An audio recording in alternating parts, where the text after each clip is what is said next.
the disciples in the Gospels is, you go along, it becomes quite apparent that they don't get the message. This is the Gospel of St. Luke, and Jesus has now made the big turn. He's going to return to Jerusalem, where all things are going to happen. He will be taken away from them. He will be crucified. He will die, be buried, and rise after 3 days. But he resolutely, this is my mission. This is what I'm called to do. This is where I'm going. And Luke makes it, very apparent that Jesus is on a mission. And the disciples are with him. It's not the disciples' mission, it is Jesus' mission, and the disciples come along.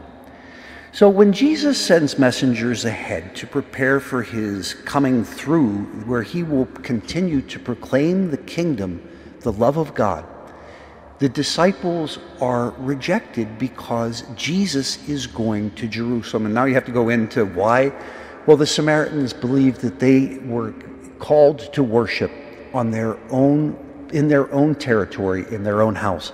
They were one of the 12 tribes who refused to go to Jerusalem. So there's this animosity, and the one big point was where to worship God. So when they hear that Jesus is going to Jerusalem, they want to have no parts of that. So the report comes back, the disciples overhear that they're not going to be welcomed, and James and John turn to Jesus and says, do you want us to call down fire from heaven? Do you want to have violence visited on these people? Well, if you think about Jesus, violence has absolutely no part in his life. He will suffer from it, but he will not inflict this type of violence and punishment. The disciples are getting dumber by the chapter. They've been with Jesus for this time, and they don't know him, and they don't understand the kingdom. It's going to take for Jesus to lay down his life and to be raised until I think the lesson becomes very clear. There are many things in this world that, many people would wish to react with violence. Brothers and sisters, we who are disciples, violence is not our response. When Jesus received violence, he suffered. So will we. Violence is an answer to nothing. Today also we celebrate the feast of St. Vincent de Paul. Now, here in Pittsburgh, God bless, this is kind of a place of great welcome to the whole concept of what St. Vincent de Paul was all about, and to the wonderful Sisters of Charity who have served so well in this diocese.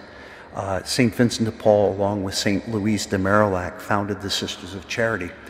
St. Vincent de Paul was dedicated to the education of clergy. There's a certain time, sometimes when the clergy need a little bit more encouragement to go deeper into Scripture, to understand what their mission is in terms of serving the kingdom, the gospel, and the people of God. And St. Vincent de Paul wanted to make sure that those who were studying for the priesthood would receive a good formation, that they would be able to do what they are called to by their ordination. But St. Vincent de Paul also had a great love for the poor, and he showed it by the way he lived his life and by the community that he founded. Here in Pittsburgh, we have so many St. Vincent de Paul societies in our parishes. And, it's not only to serve the poor. And fortunately, over at St. Stephen's, we have a wonderful group that, it is, when you get a call, it is the St. Vincent de Paul members are supposed to go to the house to get to know the family, not simply to give them a bed, to give them a couch, to give them furniture or whatever it is that they need, to pay the gas bill, the light bill. It's to visit and to let these people know that there are people who care. It's what the Sisters of Charity have done. This is the gospel in action.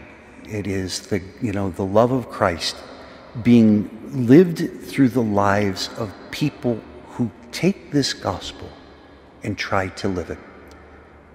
Today we give thanks for the many who have experienced the spirituality, the Vincentian spirituality, who are willing to look at the needs of the poor and to begin what they can do to alleviate their suffering.